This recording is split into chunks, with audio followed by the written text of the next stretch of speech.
नमस्कार मित्रों, मैं गौतम वर्मा योग और नेचुरोपैथी की इस क्लास में आपका स्वागत करता हूं। आज हम एक प्राणायाम और एक योगासन के बारे में सीखेंगे। प्राणायाम के बारे में वैसे तो अधिकतर लोगों को पता ही होगा कि प्राणायाम का मतलब है प्राणों को आयाम देना, अर्थात प्राण मतलब प्राणवायु, प्राणवायु मतलब ऑक्सीजन। उस प्राणवायु मतलब उस ऑक्सीजन को हमारे शरीर के अंदर कितनी गहराई तक हम ले सकते हैं, कितना होल्ड कर सकते हैं और उसके बाद वापस को कितना निकाल सकते हैं। इस प्रकार हम कहते हैं प्राणायाम। प्राणायाम 8 प्रकार के होते हैं, लेकिन हम आज सीखेंगे सिर्फ एक प्रकार का प्राणायाम, जिसे हम बोलते हैं भस्त्रिका प्राणायाम। भस्त्रिका प्राणायाम ऐसा प्राणायाम है जैसे कोई एथलीट के लिए हो, पढ़ने वाले बच्चे हों, बड़े कामकाजी लोग हों, कोई हो, सबको थकान होती है। उस थकान को दूर करने के लिए भस्त्रिका प्राणायाम रामबाण का काम करता है। उस प्राणायाम के लिए आपको क्या करना है?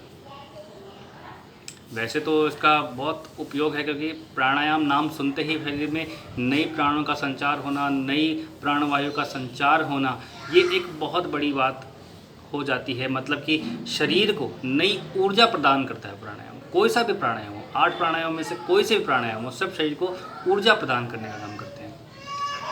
अब भस्त्रिका प्राणायाम एक द्रुत प्राणायाम है। द्रुत प्राणायाम का मतलब है कि इसमें हम गहराई से सांस को लेते हैं और गहराई से छोड़ते हैं। और ये ज़्यादातर खिलाड़ियों के लिए या उन लोगों के लिए जो कि दिन भर काम काज करते थक जाते हैं, जिनका माइंड में स्ट्रेस आता है, उनके लिए बहुत उपयोगी है। किस प्रकार से करते हैं मैं आपको एक बार करके बताता हूँ, उसके बाद आप इसे रिपीट करते रहें। लेकिन ध्यान रहे, बिगिनर्स इसे धीरे धीरे करें। बिगिनर्स के लिए भी मैं आपको बताऊँगा कि बिगिनर्स किस तरह से करें, और जो डेली रूटीन में करते हैं उन्हें किस तरह से करना चाहिए, मैं उसके बारे में भी इनका आपको बताऊँगा। चलिए शुरू करते हैं हम भस्त्रिका प्राणायाम। आराम से बैठ जाएं, रीढ़ की हड्डी सीधी रखें। किसी भी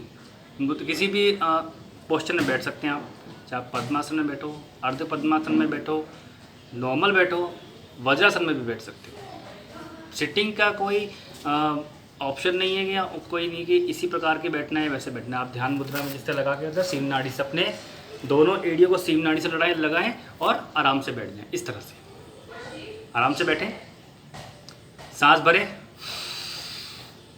छोड़ें,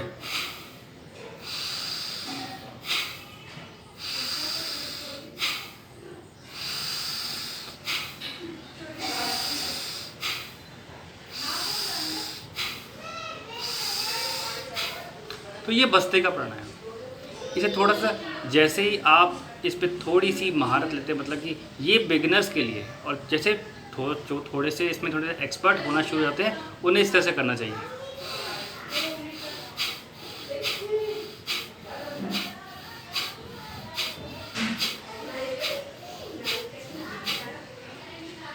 ये प्राणायाम श्वास की प्रक्रिया के लिए, इसे हम बोलते हैं, इसे आजकल जो कोरोना महामारी चल रही है उसमें हम कहते हैं कि श्वास की प्रक्रिया, श्वास की एक्सरसाइज करनी है, ब्रीथिंग एक्सरसाइज करते हैं। ब्रीथिंग एक्सरसाइज सबसे बेस्ट ब्रीथिंग एक्सरसाइज है। इससे बेस्ट ब्रीथिंग एक्सरसाइज आज के टाइम कुछ हो ही नहीं सकती है, क्योंकि ये ऐसी ब्रीथिंग एक्सरसाइज है जिससे आप सांस को एकदम से लेते हैं और झटके से बाहर निकालते हैं। तो झटके से बाहर निकालते हैं तो अंदर के जो फेफड़ों में जो गंदी वायु भरी हुई है या जो गंदगी है, वो सब निकल के एकदम से बाहर आ जाती है। तो इसलिए ये भस्त्रिका प्राणायाम बेस्ट है आज के परिदृश्य के अंदर, क्योंकि ये ब्रीथिंग एक्सरसाइज जैसे हॉस्पिटल में बता रहे हैं कि हाथ कैसे करो, फिर ये छोड़ो, फिर ये छोड़ो, करो और इस तरह से छोड़ो, तो जिस तरह हम कर रहे हैं, तो ये भस्त्रिका प्राणायाम ही तो हुआ। क्या हुआ? भस्त्रिका प्राणायाम ही है इस प्रकार से। चलिए, मैंने कहा था जिस तरह से मेरी वीडियो शुरू करते वक्त कि मैं आज आपको एक प्राणायाम और दूसरा एक योगासन के बारे में बताऊंगा। तो आज मैं आपको एक योगासन के बारे में बता रहा हूँ, जिसे हम कहते हैं गोरक्षासन। गोरक्षासन मूलतः से ये ऐसा आसन है जिसे अगर आप धीरे धीरे अगर आगे बढ़ाते हैं, इसकी प्रक्रिया बढ़ाते हैं, जैसे 10 सेकंड, फिर 20 सेकंड, 30 सेकंड, तो ये क्या होता है, आपके जो आपका मूलाधार चक्र है उसे एक्टिव करने में बहुत सहायता करता है, आपके मूलाधार चक्र को एक्टिव करने में बहुत सहायता करता है। तो इसलिए ये योगासन में बहुत अच्छा है। दूसरा, जिनको भी मूत्र संबंधी विकार हैं या जननांगों संबंधी विकार हैं, वो यहाँ की नसों को एक्सपेंड करता है, अच्छी तरह तो मजबूती देता है। तो इस प्रकार से ये जो योगासन है ये आज की प्रत्येक युवा पीढ़ी के लिए, चाहे वो स्त्री हो पुरुष हो, सभी के लिए फायदेमंद है। चलिए इसके बारे में हम इस योगासन को हम करके बताते हैं कि किस प्रकार से करना है। सबसे पहले दोनों पंजों को, पैरों के पंजों को मिलाएं और सीवनी नाड़ी के अड़ा लगाने की कोशिश करें। इसे हम कई जगह भद्रासन भी कहते हैं, लेकिन भद्रासन और योगासन गोरक्षासन में एक समानता है कि दोनों में घुटने जमीन के अड़ेंगे इस तरह से। तो ये हो गई भद्रासन की पोजीशन। अब हम गोरक्षासन की पोजीशन में आते हैं, तो उठते हैं इस तरह से, हाथों को पहले जमीन पर लगाएं, उठें और दोनों जो हमारे पंजे हैं उन पर हम इस प्रकार से बैठ जाएं। हाथों को यहाँ रखें, इस तरह सामने देखें और आराम से सांस लेते रहें। सांस की प्रक्रिया को इस तरह, सांस ऐसा नहीं कि सांस रोकना है, भरना है, रुकना है, ऐसा नहीं है। सांस जैसे नॉर्मल लेते हैं वैसे नॉर्मल सांस लेते हैं। जितनी देर बैठ सकें अपनी सुविधा के अनुसार इसमें बैठें और वापस धीरे धीरे अपनी आराम की स्थिति में आ जाए। वापस हाथ लगाए नीचे, उठे और फिर पुनः वापस बैठ गए, इस प्रकार से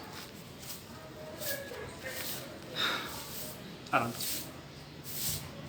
तो मित्रों, भाइयों और बहनों, आज हमने 2 योग की क्रियाएं सीखी हैं, जिसमें एक योगासन है और एक प्राणायाम। दोनों का आप निरंतर करते रहें। आपके स्वास्थ्य के लाभ की कामना करता हूँ। भारत माता की जय। वंदे मातरम।